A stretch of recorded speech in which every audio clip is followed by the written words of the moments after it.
Semoga pagi hari ini senantiasa bahagia dan yang sakit segera disembuhkan, yang galau segera dibahagiakan dan ada jalan keluar dari seluruh kegalauannya.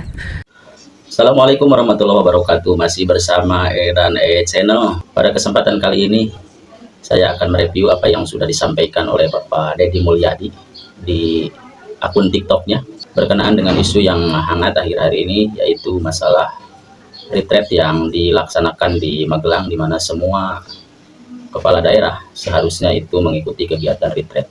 Namun dikarenakan ada peristiwa politik yang dilatar belakangi oleh masalah hukum, yaitu kasus penahanan Sekjen PDIP oleh KPK yang berbuntut pada penangguhan para kepala daerah yang merupakan kader PDIP, diinstruksikan oleh Ketua Umum PDIP untuk menahan diri untuk tidak mengikuti kegiatan retreat sebelum ada instruksi susulan dari Ketua Umum. Semua kader diharuskan standby commander call, istilahnya seperti itu.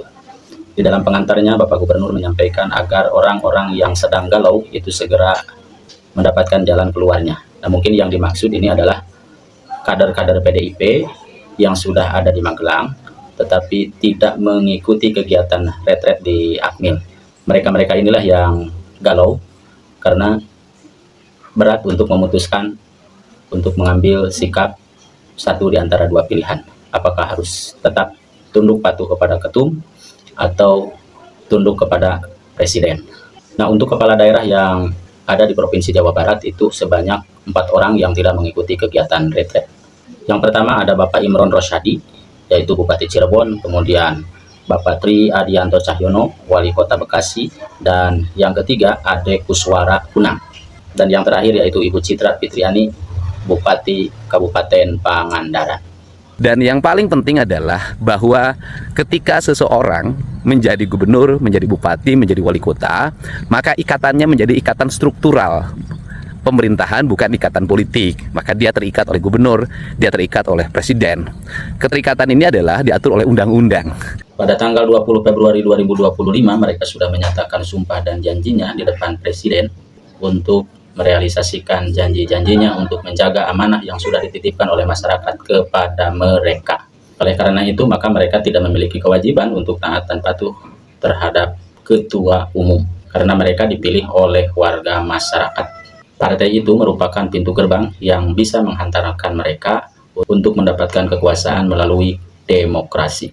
Maka dari itu, pemimpin itu harus mempunyai ketegasan. Ketika sudah dipilih oleh warga masyarakat, maka mereka harus bekerja atas dasar kepentingan masyarakat untuk melayani masyarakat. Dari sinilah masyarakat bisa menilai terhadap sikap mereka bahwa mereka ternyata lebih mengutamakan kepentingan partai daripada kepentingan warga masyarakatnya. Oleh karena itu, maka ini menjadi catatan bagi warga masyarakat untuk di kemudian hari, dan ini menjadi investasi negatif mereka kepada masyarakat untuk 5 tahun ke depan dalam kegiatan pilkada, sehingga masyarakat akan mampu menilai, akan mampu memilah, dan akan mampu memfilter pemimpin-pemimpin mana saja yang mengutamakan kepentingan rakyat. Dan akibatnya bagi mereka, ketika mereka mencalonkan diri kembali di periode berikutnya, maka dipastikan mereka akan gagal, tidak akan dipilih oleh warga masyarakat. Tetapi jika dalam posisi ini kemudian mereka mengikuti instruksi dari presiden dan kemudian menjalankan visi misinya untuk mensejahterakan masyarakat melalui program-programnya, apakah itu kegiatan infrastruktur, pendidikan, kesehatan, sosial, ekonomi, dan lain sebagainya, dan dipandang berhasil oleh warga masyarakat, maka tidak menutup kemungkinan peluang mereka untuk maju lagi itu sangat terbuka lebar dan memperoleh kemenangan. Sangat berbeda dengan bupati wali kota. Bupati wali kota, gubernur sudah terpilih, maka ikatan struktural politiknya sudah tidak ada. Tapi yang ada adalah ikatan emosional dan ikatan keanggotaan. Pemecatan keanggotaan partai tidak akan mempengaruhi kedudukan dia sebagai bupati, wali kota maupun gubernur. Beda dengan anggota DPR, kalau sudah dipecat oleh partainya, dia bisa diberhentikan atau diganti antar waktu walaupun melalui mekanisme undang-undang. Dan bisa saja kalau keberatan melakukan gugatan PT UN. Apa sih yang sebenarnya ingin saya sampaikan? Saya ingin mengajak kepada seluruh para bupati, wali kota di Provinsi Jawa Barat. Ketika kita menjadi bupati, dan wali kota, maka saya harapkan tidak lagi membawa atributik partai dalam kepemimpinannya, sehingga tidak ada lagi warna-warna partai menjadi warna keputusan pemerintahannya. Misalnya kantor, kalau kantor itu udah standarnya putih, jangan kantor dibikin menjadi hijau, dibikin menjadi kuning, dibikin menjadi biru, dibikin menjadi merah. Begitu juga sekolah-sekolah, standarnya adalah putih, nggak boleh dirubah-rubah. Saya ketika dulu menjadi bupati hanya menggunakan standar warna hitam putih di gedung-gedung kantor dan di sekolah, karena itu adalah warna dari filosofi dasar Sunda, yaitu tanah dan air.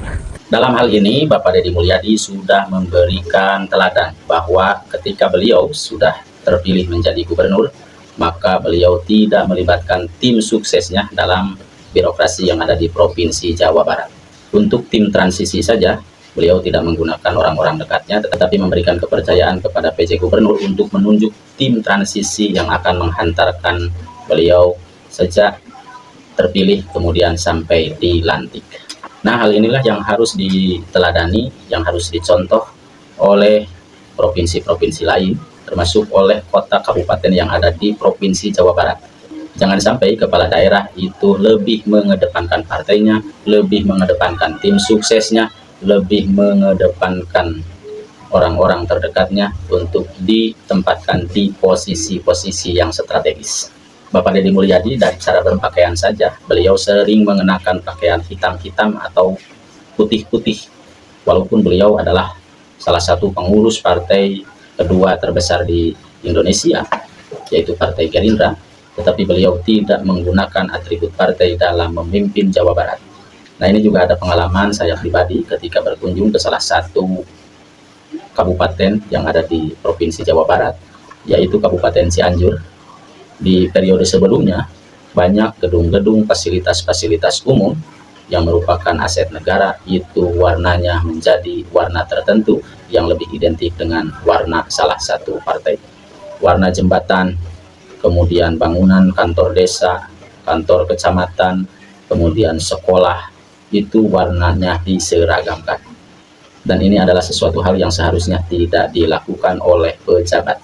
Karena ketika mereka dilantik menjadi kepala daerah, apakah itu wali kota, bupati, atau gubernur, mereka menjadi milik seluruh warga masyarakat, bukan menjadi perwakilan dari salah satu partai atau salah satu golongan. Semoga spirit ini menjadi spirit kita bersama, dan mari kita bersama-sama ngurus lembur nata kota Jawa Barat istimewa.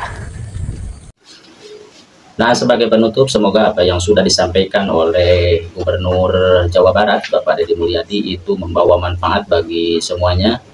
Dan untuk para kepala daerah, khususnya yang ada di Jawa Barat, lebih utamakan kepentingan warga masyarakat daripada kepentingan partai. Terima kasih saya ucapkan, semoga apa yang menjadi harapan kita warga masyarakat Jawa Barat bisa diwujudkan, bisa terrealisasi melalui visi misi program-program yang akan dijalankan oleh gubernur, oleh bupati, dan oleh wali kota yang ada di Provinsi Jawa Barat.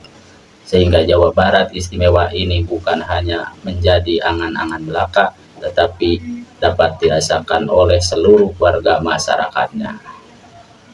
Assalamualaikum warahmatullahi wabarakatuh. Sampai jumpa di lain waktu dan kesempatan.